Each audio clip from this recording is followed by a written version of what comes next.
everybody, it's Magic Prepper, and today we're going to talk about how SHTF is going to start. Now, if you like videos about prepping for SHTF, please hit the subscribe button below. It helps the channel a lot, and it's going to really help this channel grow and spread out some more of that information, okay? So I really appreciate the support. Moving forward, how is SHTF going to start? That's something that we have to really consider in the prepping and survival community. What will it look like when that warning bell starts to go off? It's not going to be something that's super obvious. We're not going to get a letter in the mail that says, hey, SHTF's coming, you better be careful, start preparing now. Those things have already happened. We're getting those alerts right now in the news, we're getting them through the media, and the mainstream media is not on our side. So if we're going to go ahead and start receiving alerts from them about possible EMPs or possible outbreaks of pandemics or anything else related to SHTF, like food shortages, then we should already see these warning signs written on the wall. So how is it going to start? I don't necessarily think there's going to be this giant calamitous single event that's going to change the entire world. And if there is, we're all going to very easily know SHTF is starting. But I think the more probable factor that's going to happen when it comes to the start of SHTF is going to be a slow decline, which is the worst way for it to start, in all honesty. When there's a giant calamitous event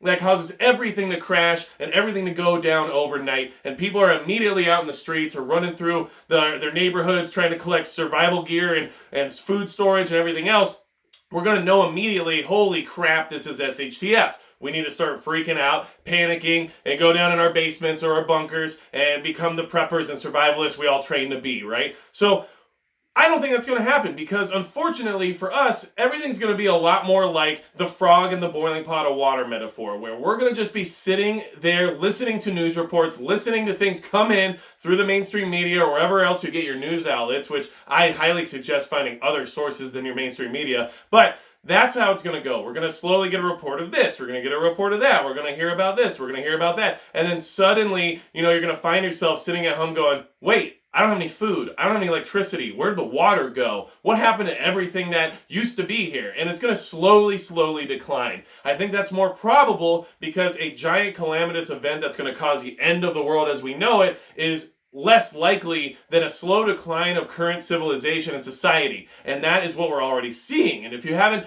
done any history or read any of your history lessons and just looked at the Roman Empire and how it collapsed in on itself eventually, then please go look into that because it's very similar to our current situation. And the world, the leaders out here, they want us to maintain what we have going on right now because it's a perpetual model of financial growth and they're going to make a lot of money off of us. But unfortunately, I don't think it's going to just continue forever. So the slow decline is how it's probably going to start. Do I think there's going to be an emergency broadcast system alert that says, everybody go down into your basements, this is the end right now? Well, I think it's possible, and I think those things could happen eventually, but I also feel like it'll be part of the slow decline. We'll be watching the news for months before that event happens, seeing the decline of other countries and other places around the world before we have it hit here at home, and that's just my opinion.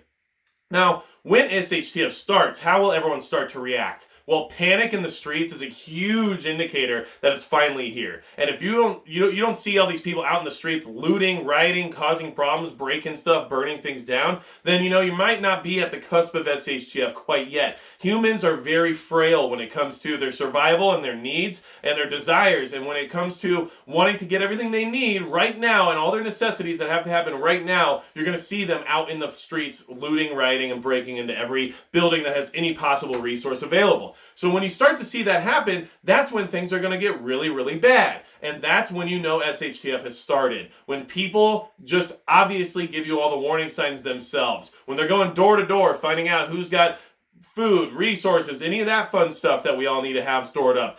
When they start burning down buildings and the police stop coming to work because they're at home protecting their families. That's a great sign of SHTF. And SHTF will start with a little bit of a bang because in the beginning everyone's not going to really believe what's happening, but I don't think it's going to be your explosive, every nuke goes off in the entire planet, destroying everything all at once SHTF start. I think we're going to see a slow decline, but when those things start to happen, when people start rummaging through the streets, when the police stop showing up to work, when your 911 no longer reaches an operator, when your electricity doesn't come on, when your water doesn't pump through, when the grocery store is empty, when the streets are piled up with cars out of gas because fuel has ran out, those are all indicators of the start of SHTF. And if you're not ready before that happens, it is too late. So please start preparing now. You have to go and get your food and your water and your resources all stashed away and put together before it becomes a problem.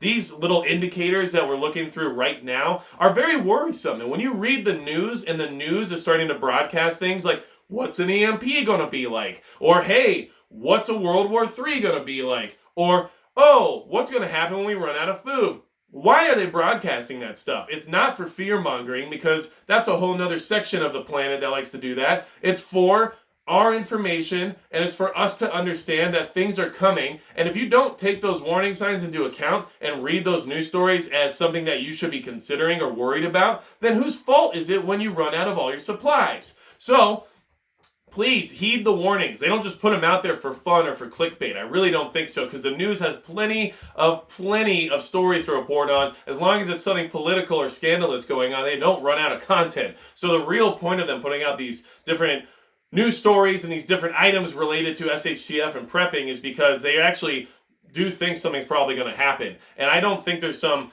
necessary evil agenda behind these news organizations putting those things out. I don't think they're trying to psych us out and say, hey, EMP, look over here. Oops, look what happened, volcano, right? It's not like that.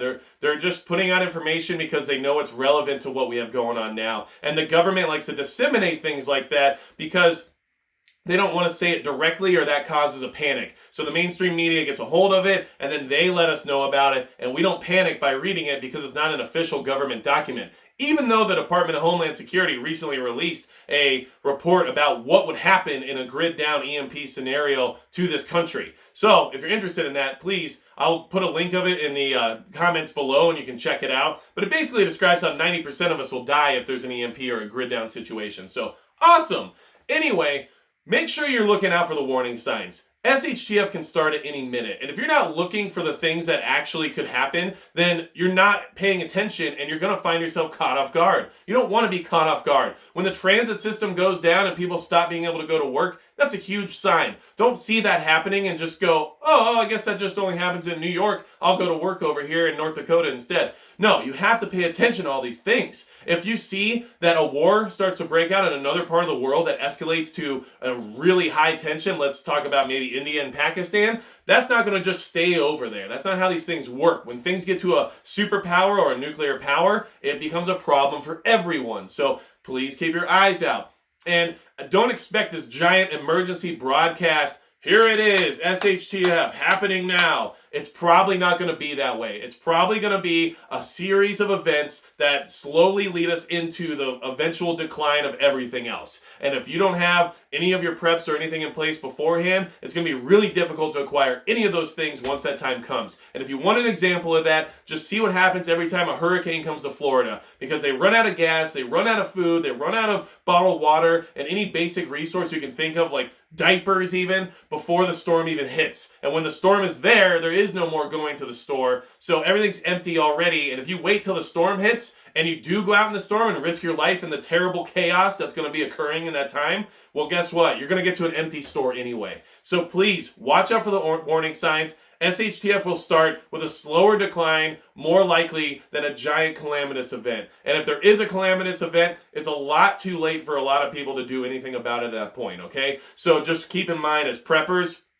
we're watching the news, we're watching the sky, we're watching everything, because you never know when those things start to line up. And if you haven't been paying attention to current events, then there are a lot of things going on right now that might lead you to believe that SHTF might be right around the corner. So, real quick, just wanted to touch base. I do have an awesome gear review coming up. Tomorrow, I'll be filming my review of Central Florida Prepper's Fire Starter Kit. It's an amazing fire starter kit. I really like what he's put into it so far. I got to see the description of what's in the kit already on his channel, which I will put a link to that right up here in the video, so you guys can go click to it and check it out yourselves. But I'll be actually building fires and using this kit to see if it's a nice, viable piece of prepper equipment. And I'm really excited to test it out because it's got a really well thought out plan in here for being able to start fires. And if this thing is viable, throwing one of these in your bug out bags is going to be awesome. So please go check out Central Florida Prepper's channel. I'll put a link to that over here as well. And you will see this coming out really soon. Without anything else to say about how SHTF is going to start, I really think that's going to be it for me.